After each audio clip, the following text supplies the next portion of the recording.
우리 가슴에 얹고 선포합시다. 하나님께서 나를 사랑하십니다. 나도 하나님을 사랑합니다. 하나님 앞에서 나는 존귀한 자입니다. 내 옆에 있는 분도 존귀한 자입니다. 할렐루야. 11월 첫날이죠. 첫날을 주일로 시작할 수 있어서 마음에 기쁨도 있고 감사도 있고 행복합니다. 하지만 우리의 주변 상황은 여전히 불투명하고 두려운 부분들도 있고 힘들고 어렵습니다. 그렇다면 우리는 이 주어진 또 11월 한 달을 내 힘으로 살 것이 아니라 순간순간 하나님이 주시는 은혜로 승리할 수 있기를 주님의 이름으로 축복합니다.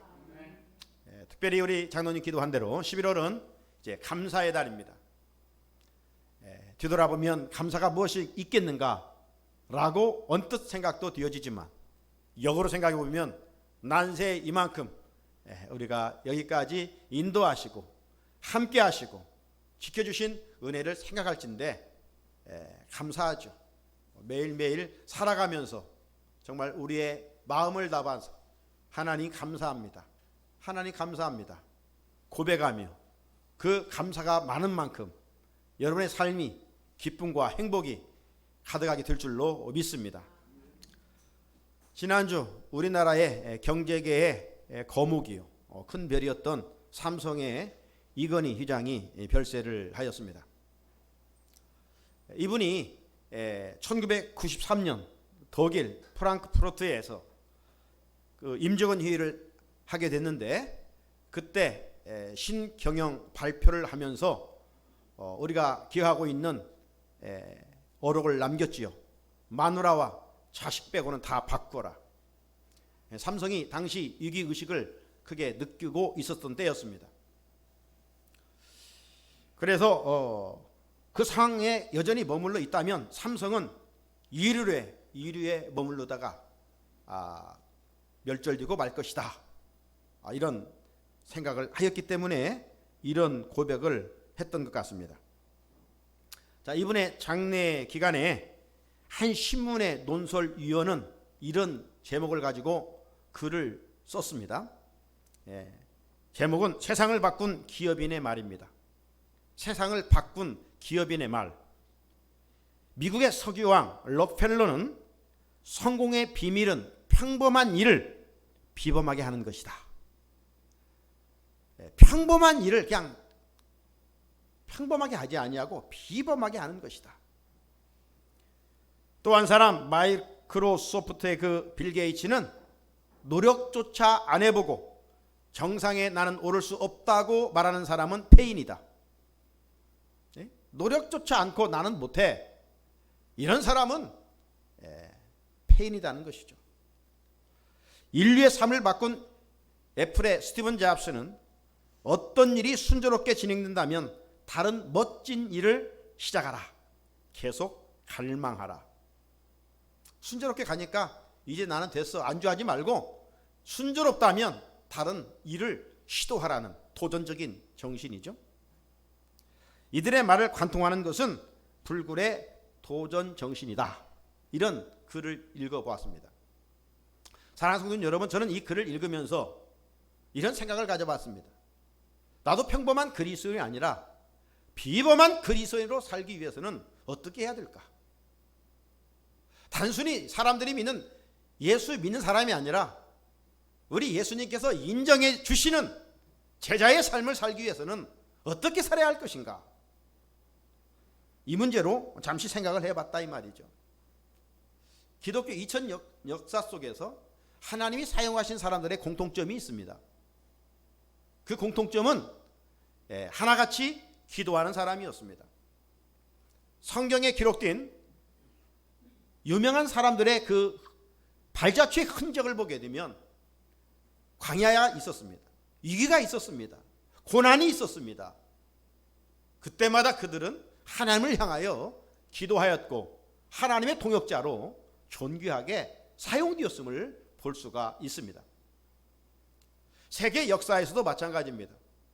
흔히 세계 역사에 훌륭하게 빛을 낸 사람 100명을 이야기하라고 하면 그 중에 97명이 하나님을 섬겼던, 하나님께 부르짖었던, 하나님께 기도했던 사람들인 것을 알 수가 있습니다. 그렇다면 우리는 이렇게 말을 바꾸어 표현해 볼 수가 있지 않을까요? 세상을 바꾼 사람은 기도하는 사람이다. 세상을 바꾼 사람은 기도하는 사람이다. 비범하게 산 사람들은 기도하는 사람이다. 비범하게 산 사람들은 기도하는 사람이다. 우리는 그리스도인입니다.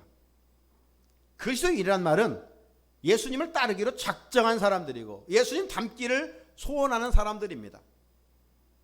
우리가 예수를 섬기면서 예수님에게서 배울 점이 참 많이 있지요. 그 중에 으뜸이라고 한다면 예수님의 공생의 사역 현장에서의 기도 생활입니다. 예수님은 참 모든 기도의 원조입니다. 공생의 시작을 40일 금식 기도로 시작하셨습니다. 그리고 산상기도, 철야기도 모든 기도의 원조이십니다. 그분은 기도로 공생애를 이어가셨습니다. 그리고 우리가 산상수훈에서 몇 주간에 배웠던 것처럼 예수님은 친히 제 아들에게 기도를 가르쳐 주셨습니다. 이만큼 기도가 능력이기 때문에 예수님이 하나님이셨지만 기도 없이도 모든 일을 하실 수 있는 분이셨지만 매사 기도를 심고 기도를 통한 하나님의 역사를 친히 보여주셨던 것이죠. 그분의 마지막 자리에도 바로 기도이지 않습니까? 그분의 겟세마네 동산에서 정말 이 땀방울에서 피가 흐르는 이 기도를 하심으로 허물과치로 말미암아 주와 사망의 자리에 거하여 영원한 형벌을 받아야 할 죄인들을 그의 보혈로 마침내 생명의 자리로, 영생의 자리로 옮겨 주셨던 거 아닙니까? 따라서 우리 성도들도 실상 주께서 우리에게 산상수훈을 통해서 매 주일마다 주신 말씀은 내 본능과는 늘 충돌이 돼요. 다음 주에 나올 남에게 대접하라? 우리는 대접받기 좋아하지. 대접하는 건 쉬운 거 아니에요. 그런데 내 본능을 복종시키고 주의 말씀대로 살아갈 수 있는 그 영적인 에너지가 뭐냐? 바로 기도라는 것이죠. 기도하는 사람은 주의 말씀에 순종할 수 있고요. 또 특별히 기도하는 사람은 대인관계가 아름답게 지낼 수가 있어요. 지난 주일 이 강단을 통해서 하나님 주신 말씀이 뭡니까? 마태복음 7장 1절의 말씀 속에 비판하지 말라. 비판하지 말라. 비판을 하면 그 비판으로 네가 비판을 받을 것이고 남을 헤아리면 그 헤아림으로 네가 헤아림을 받을 것이다. 그러므로 그리스도인이 입어야 할 옷, 그리스도인이 말해야 할 입술은 비판이 아니다. 대신 제사장의 사명을 가지고 칭찬하고 화목하게 하는 직분을 가지고 먼저 존중하며 격려하며 칭찬하며 사랑하는 것이 예수님의 참된 제자의 모습이다. 이런 말씀을 나누지 않았습니까? 그런 비판 대신 이런 참된 변화된 예수의 제자로서의 삶을 살아갈 수 있는 능력이 무엇이냐? 그것을 오늘 본문에서 예수님이 다시 한번 말씀해 주시고 있습니다. 그 능력은 바로 기도라는 거예요. 기도가 우리의 좋은 대인관계를 이어갈 수 있는 매개차라는 것입니다. 자, 오늘 7절 말씀을 같이 한번 읽어볼까요? 시작. 구하라 그리하면 너희에게 주실 것이요 찾으라 그리하면 찾아낼 것이요 문을 두드리라 그리하면 너희에게 열릴 것이니. 아멘. 지금 이 말씀을 언제 하셨는가? 바로 이 비판하지 말라. 대인관계의 좋은 관계를 가지고 살아라. 남의 눈에 있는 보이지 않는 티끌 잡아내려고 하지 말고 네 눈에 있는 틀보를 깨달으라. 이런 능력이 있는 그리스도인으로 살아갈 수 있는 이 권세가 무엇을 통해서 얻어지는가? 바로 기도라는 것이에요. 그래서 오늘 본문은요, 이 의사였던 누가도 동일하게 기록을 하고 있어요. 그런데 이 누가는 어디에 초점을 맞췄느냐? 기도의 응답에 초점을 맞췄어요. 구하라, 찾으라, 두드리라. 그러면 반드시 구하고 찾고 열릴 것이다. 이런 기도 응답에 초점을 맞췄는데, 오늘 본문의 산상수훈에서 마태복음의 기자 마태는 물론 기도 응답에도 초점을 맞췄지만 주님의 제자로서 대인관계에 능력 있는 삶을 어떻게 살 수 있는가, 여기에 초점을 맞춰 기록을 하고 있습니다. 왜 기도할 때 이렇게 대인관계를 아름다운 관계로 이어갈 수 있을까요? 여러분, 기도하는 것은 내 힘으로 사는 게 아니에요.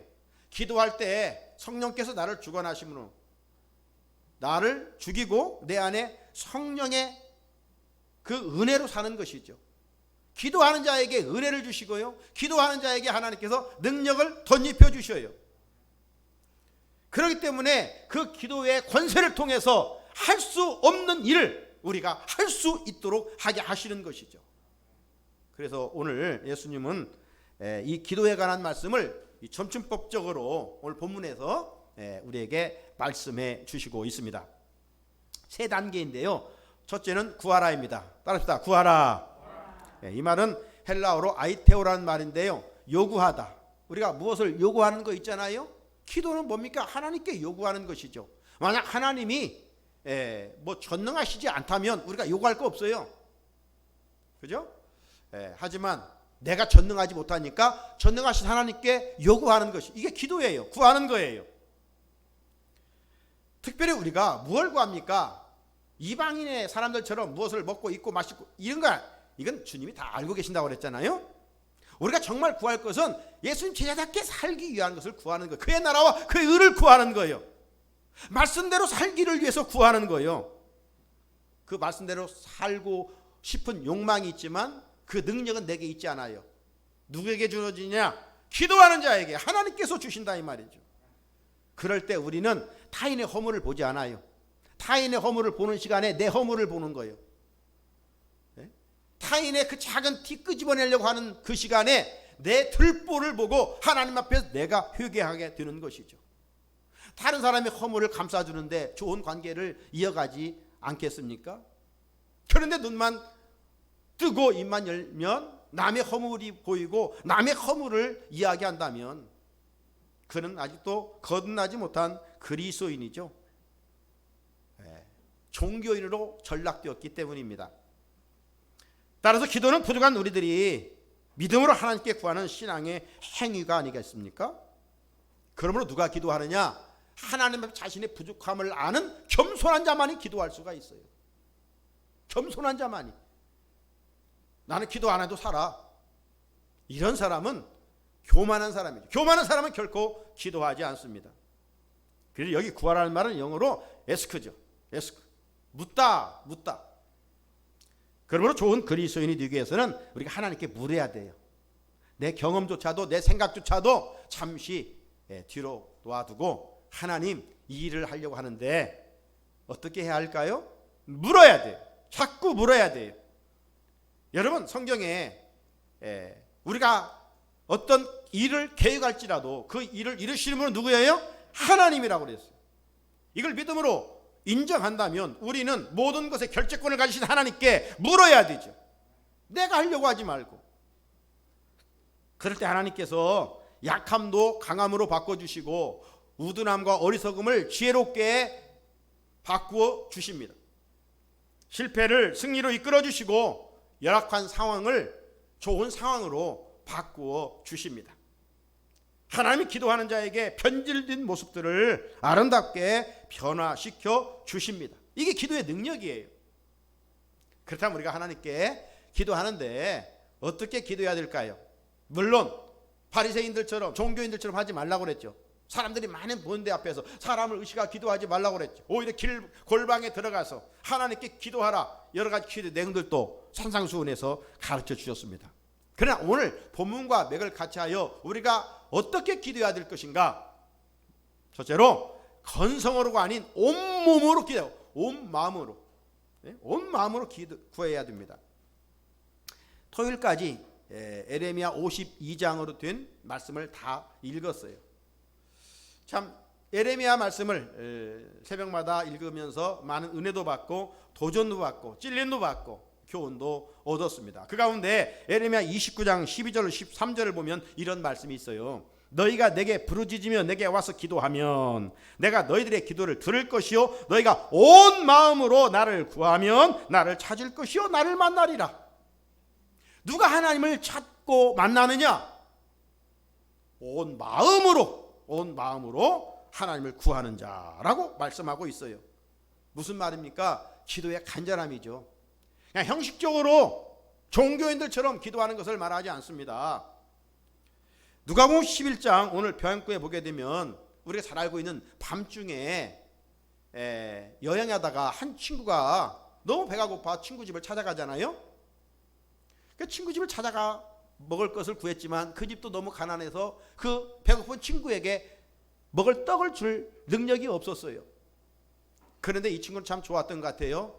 그냥 거기에서 나 떡 없어 이렇게 하지 아니하고 그 밤중에 일어나서 옆집 친구를 찾아갑니다. 깊은 밤입니다. 녹화하면서 나 누굴세 나에게 떡 3덩이가 필요하다네. 그러니까 그 친구가 뭐라고 말합니까? 여보게 지금 몇 시인가? 지금 초저녁도 아니고 깊은 밤중에 지금 우리 가족들이 다 깊은 단잠을 자고 있는데 요즘처럼 스위치 하나 탁 키면 이렇게 환하게 불이 밝힐 때가 아니잖아요. 2000년 전에 그 다시 심지 있는 그 불을 켜고 이 떡을 찾아야 되는데 얼마나 힘들어요. 그러니까 완곡하게 거절합니다. 떡을 있지만 지금 우리 가족들 깨울 수 없으니까 줄 수 없다. 준다면 내일 아침에 줄 테니까 오라. 이렇게 거절하는 겁니다. 그런데 이 사람은 자기 문제도 아니지만 물러나지를 않았습니다. 아니다. 내 집에 온 이 친구가 너무 배고프다.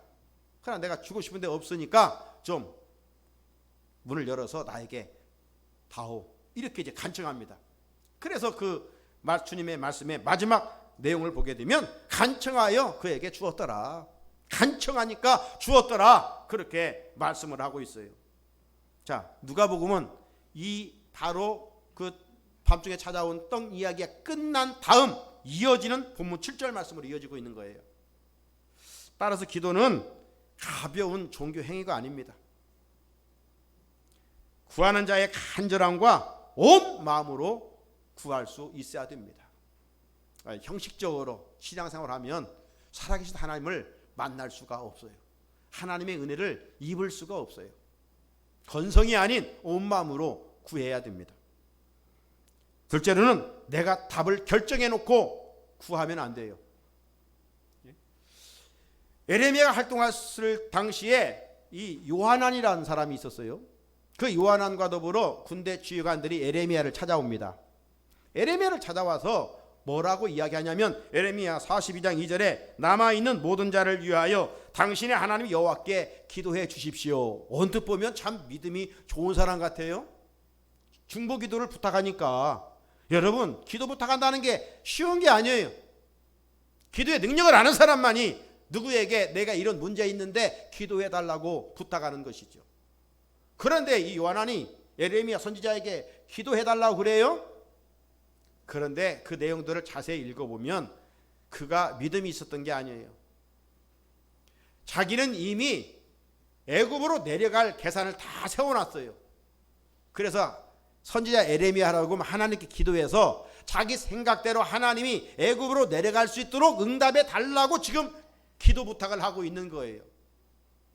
그런데 일찍이 하나님은 이 예레미야를 통해서 뭐라고 말씀하셨느냐?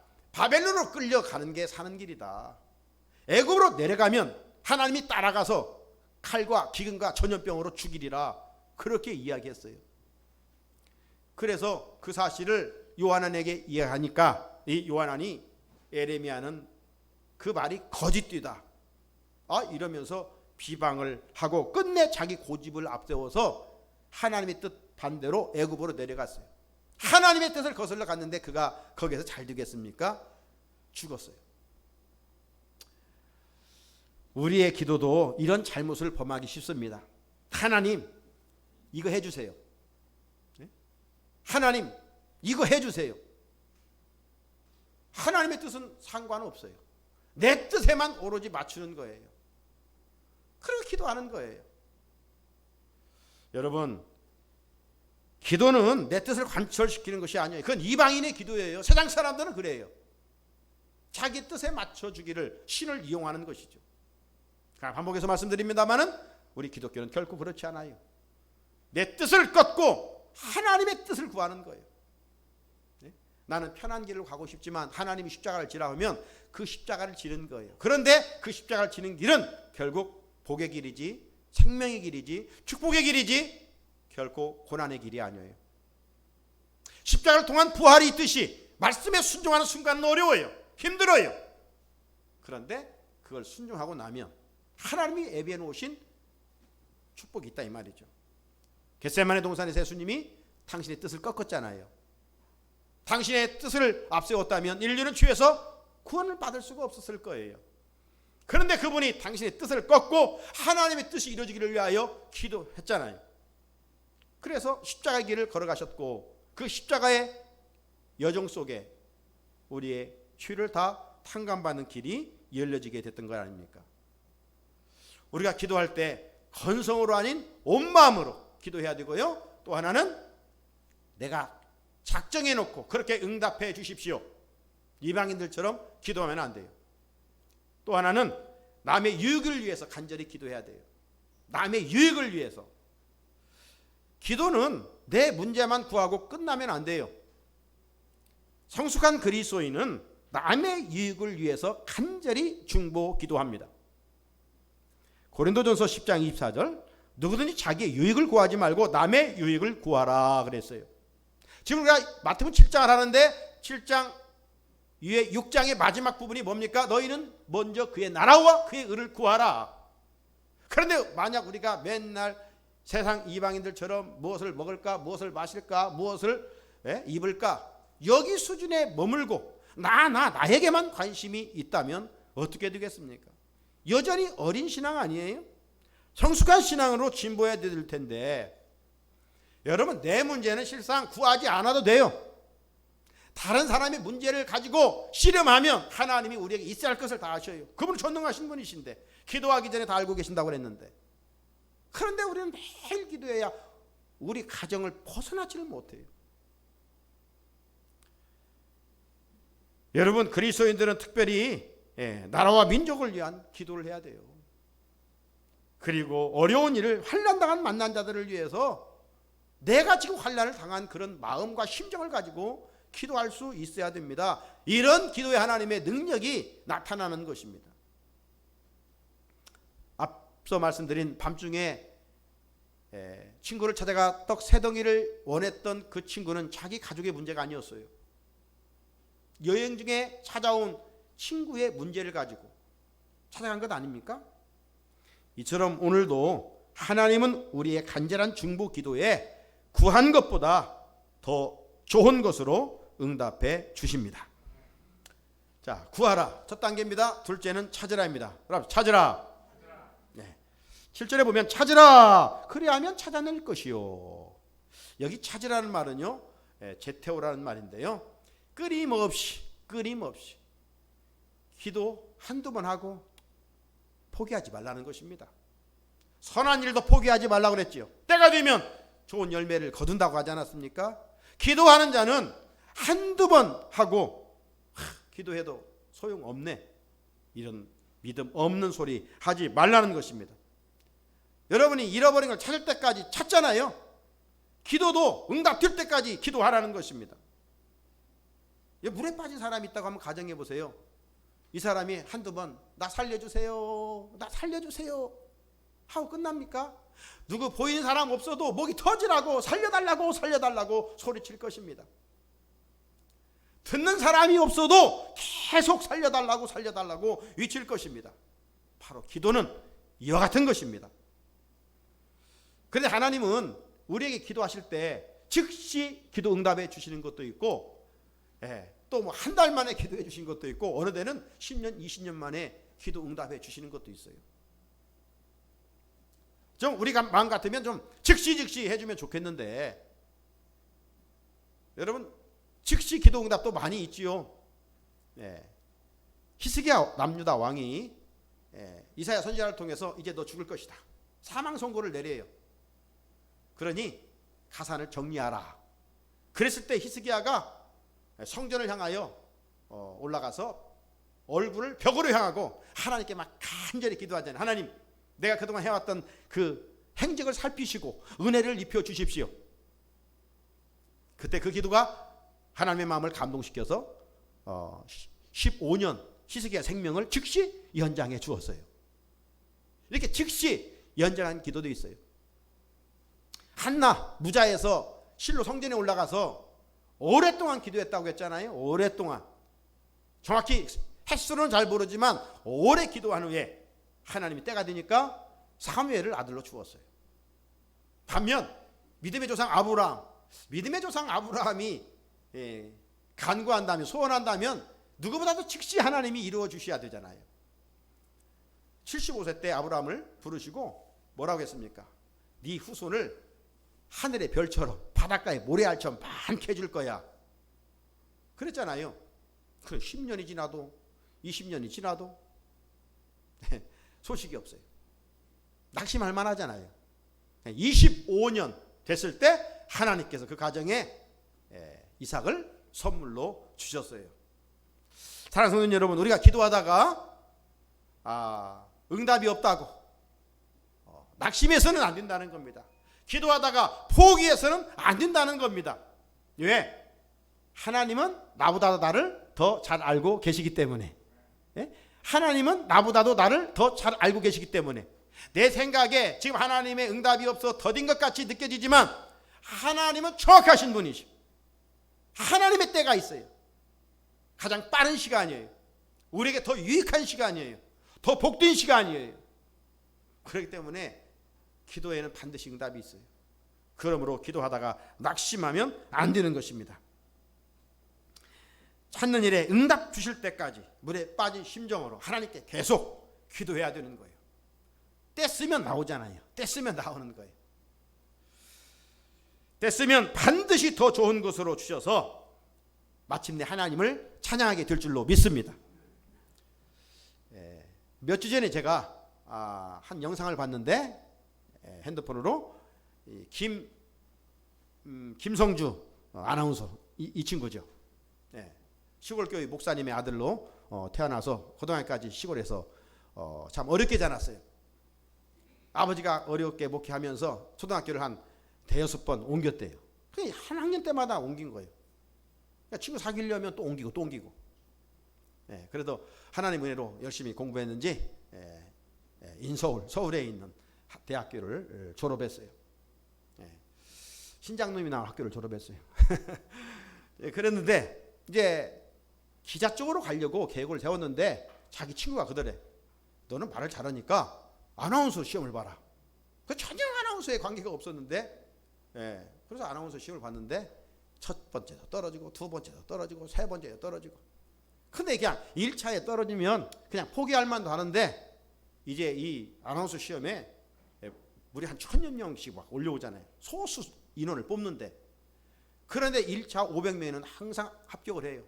500명에서 2차는요 100명이에요. 100명에도 합격을 해요. 3차는요 그 100명 중에 10명을 뽑는데요. 10명에도 합격을 해요.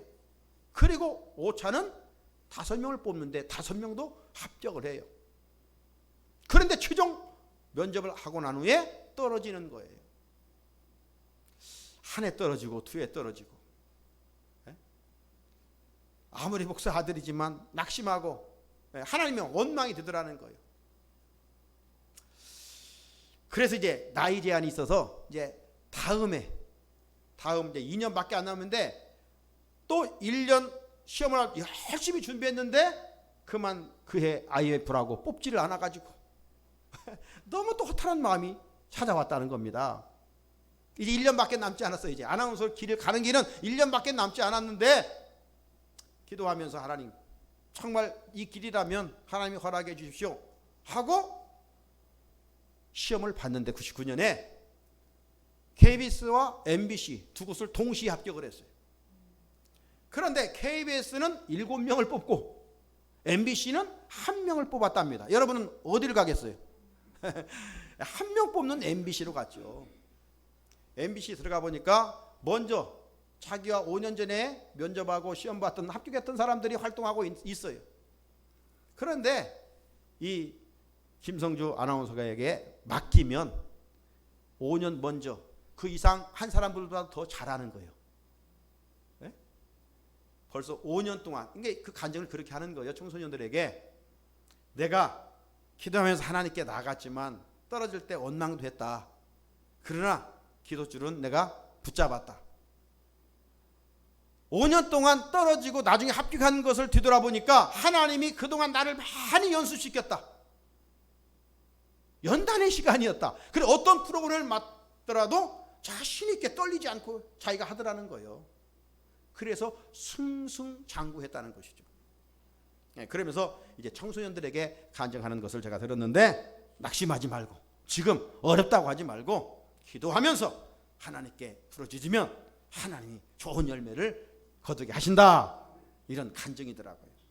사랑하는 성도 여러분, 기도는 내 필요에 의해서 한두 번 하다가 멈추면 안 돼요. 여러분 정말 우리가 소중한 것, 정말 아끼는 것을 잃었다가 찾으면 얼마나 기쁩니까? 네? 저희 집사람이 제가 결혼할 때 이 시계를 맞춰줬는데 잃어버렸어요. 네? 그래도 어느 날 또 이 결혼 반지도 또 잃어버렸다는 거예요. 분명히 집에 놓았는데 며칠 찾아봐도 없더라고요. 근데 어느 날 어떻게 나왔어요. 얼마나 그때 기뻤는지 저를 막 꽉 껴안고 지금까지 갈비뼈가 아파. 에? 이 막 열심히 찾으면 이 기쁨이 있잖아요. 여러분 그렇게 뭘 소중한 것을 잃었을 때 막 그 갈급한 마음으로 찾는 듯이 기도도 그렇게 하라 이 말이에요. 이사야 55장 6절 한번 읽어볼까요? 시작. 너희는 여호와를 만날 만한 때에 찾으라. 가까이 계실 때 그를 부르라. 하나님을 찾을 때 살아나는 역사가 있어요. 살아나는 역사. 아모스 5장 4절 여호와께서 이스라엘 족속에게 같이 말씀하시기를 너희는 나를 찾으라. 그리하면 살리라. 찾으라. 그리하면 살리라. 하나님을 찾는 자에게 때마다 시마다 필요적지 않은 은혜를 베풀어 주셔요. 그래서 우리 영혼이 살고 아무리 환난 많은 풍파 많은 세상 속에 살지만 마음에 평강이 임하고 그리고 육신도 하나님의 은혜로 강건하게 되는 것입니다. 살아날 뿐만 아니라 하나님을 찾을 때 회복의 역사도 이 땅에 회복도 임하는 거예요. 역대하 7장 14절입니다. 이 역대하 7장 14절은 제 성경에 오바마 대통령이 취임할 때 대통령으로서 이 말씀을 가지고 내가 통치하겠습니다 했던 그 말씀이거든요. 내 이름으로 일컫는 내 백성이 그들의 악한 길에서 떠나 스스로 낮추고 기도하여 내 얼굴을 찾으면 내가 하늘에서 듣고 그들의 죄를 사하고 그들의 땅을 고칠지라. 아멘. 그 땅을 고칠지라.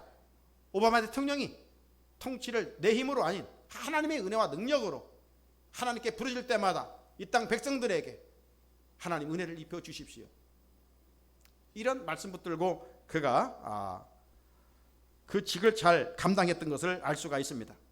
그런데 여기 중요한 것은 이 말씀만 단순히 그 땅을 고칠지래가 아니라 그 앞에 내 백성이 그들의 악한 길에서 떠나 스스로 낮추고 기도할 때 내가 죄인입니다. 잘못했습니다. 허물이 많습니다. 회개의 기도를 할 때 하나님께서 그런 공동체를 회복해 주신다는 거죠. 지금 우리나라도 지금 여러 면에 참 이 위기를 맞아 살아가고 있지 않습니까? 이 위기 상황에서 우리가 누구를 자꾸 손가락질하며 비난할 수도 있습니다. 하지만 우리 그리스도인이 할 일은 먼저 나라와 민족을 품고 지도자들을 품고 중보 기도하는 일인 줄로 믿습니다. 이 백성의 교만한 죄, 이 백성의 음란한 죄, 이 백성의 우상 숭배의 죄를 품고 모든 것을 회복시켜 주신 하나님께 부르짖어야 됩니다. 부르짖으면 의인 10사람을 찾으시고 하나님은 그 땅을 고쳐 주십니다. 회복해 주십니다. 다윗 왕은 아들 솔로몬에게 내 아들 솔로몬아 너는 내 아버지의 하나님을 알고 온전한 마음과 깊은 뜻으로 섬길지어다. 여호와께서는 모든 마음을 감찰하사 모든 의도를 아시나니 네가 만일 그를 찾으면 만날 것이요 만일 네가 그를 버리면 그가 너를 영원히 버리시리라. 하나님을 찾으면 하나님 만난다는 것이죠. 우리가 그렇다면 하나님 찾는 일에 지금 얼마만큼 열정을 가지고 있습니까? 우리가 기도하는 일에 얼마만큼 간절함이 있습니까? 즉시 응답이 없다고 기도줄을 놓고 있지는 않는지요? 이 마귀의 전략은 그래 기도해 다음에 해 천천히 해 속삭입니다. 지금 바쁜 일이 많잖아. 나중에 해도 돼. 또 하나 마귀의 전략은 뭡니까? 기도를 멈추게 하여 근심 걱정에 파묻혀 살게 만드는 겁니다. 하나님을 향하는 자는 환난과 풍파 중에서도 성령의 은혜로 평안함이 있어요. 우리 마음에 두려움이 있다는 것은 지금 하나님의 통치를 받지 못하고 있는 거예요. 하나님을 향하면 하나님 주신 건 생명과 평안이라고 그랬잖아요. 구하는 열정이 우리 안에 있기를 주의 이름으로 축복합니다. 끝으로 두드리라. 따라합시다. 두드리라. 이 기도 역시 간곡함을 말하는 겁니다. 우리가 어떤 문제를 누구를 찾아갔을 때 그 안에 반응할 때까지 두드리잖아요. 노크를 하잖아요. 어떤 일에 여러분 간곡하게 두드린 경험이 있으십니까? 이 두드림은 기도하는 것입니다. 어떤 문제로 계속 두드리고 있습니까? 참 대통령 힘든 일이죠. 한 가정을 세워가는 일도 힘든데 나라를 국사를 이끌어간다는 건 참 힘든 일이에요. 예나 지금이나. 다윗왕도 그랬던 것 같아요. 다윗왕 참 실수도 많이 했지요. 하지만 하나님 마음에 합한 사람이라 인정받았어요. 추한 주인이었음에도 불구하고. 왜 그랬는가? 그 이유가 있습니다. 그는 하나님의 성전을 사랑하였고요. 또 하나는 매사 하나님께 묻고 행동하였기 때문입니다. 항상 하나님께 두드렸어요. 그가 통치하고 있었을 때 블레셋이 그렇게 괴롭혔어요. 블레셋이 자꾸 철기 문화를 가지고 이스라엘을 공격해 옵니다. 그때 다윗은 왕으로서 어떤 전쟁에 임하려고 하는 생각보다는 군사력을 동원하여 싸우려고 하는 생각보다는 먼저 하나님의 성전에 올라가서 두 손을 높이 들고 하나님께 이 나라 형편을 아뢰었어요. 두드렸어요. 기도했어요. 하나님 어떻게 할까요? 그때 하나님께서 염려하지 마. 나가 싸워. 객관적으로 보면 열쇠입니다. 그래 하나님이 말씀이 나가 싸우라는 거예요. 하나님께 묻고 행동하는 것은 두려움이 없어요. 역대상 14장 10절에 다윗이 하나님께 물어 이르되 내가 블레셋 사람을 치러 올라가리까? 그때 올라가. 말씀 붙들고 가니까 담대하고 싸워 승리한 것이죠. 블레셋이 시간이 지났을 때 또 제2차 공격을 해왔어요.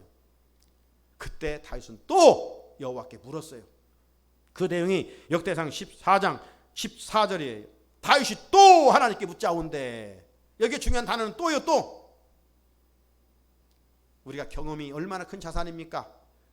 그 경험 앞에 기도 없이 행동할 수 있어요. 그래 다윗은 경험보다도 하나님께 또 물었어요.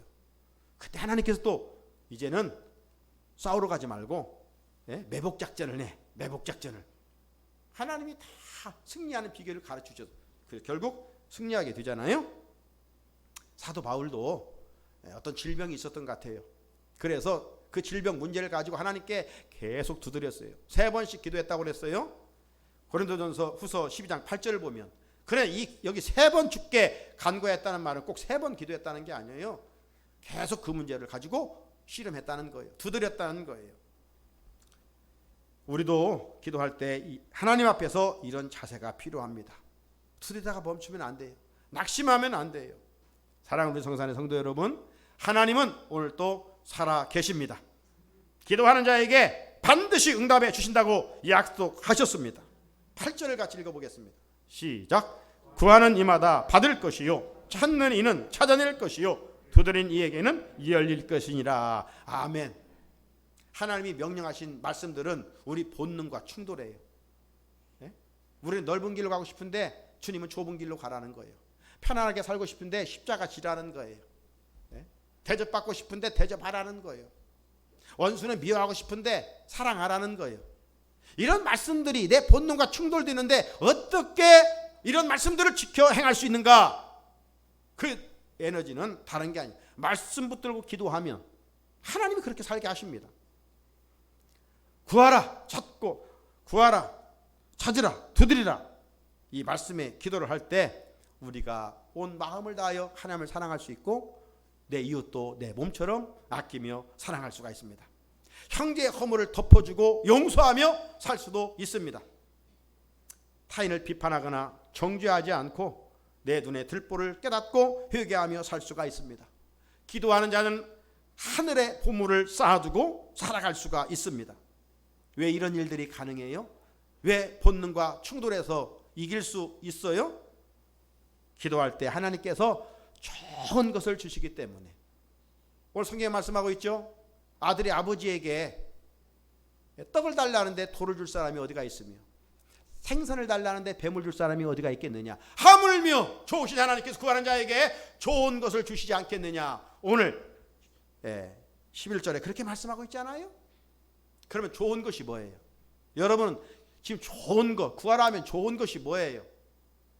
우리 유한한 생각 속에 좋은 것은 다양할 수가 있어요. 그러나 전능하신 하나님이 보실 때 가장 좋은 건 뭐냐? 성령이에요.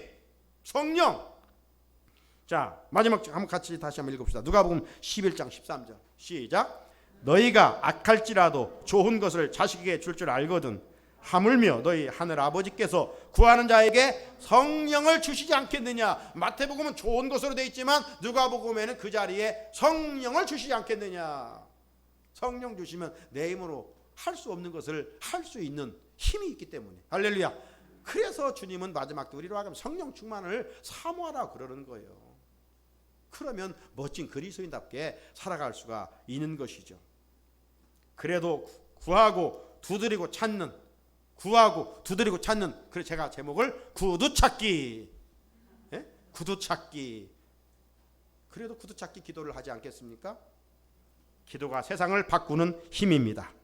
세상을 바꾸는 사람은 기도하는 사람입니다. 기도하시겠습니다. 하나님, 우리가 기도하며 여기까지 왔습니다.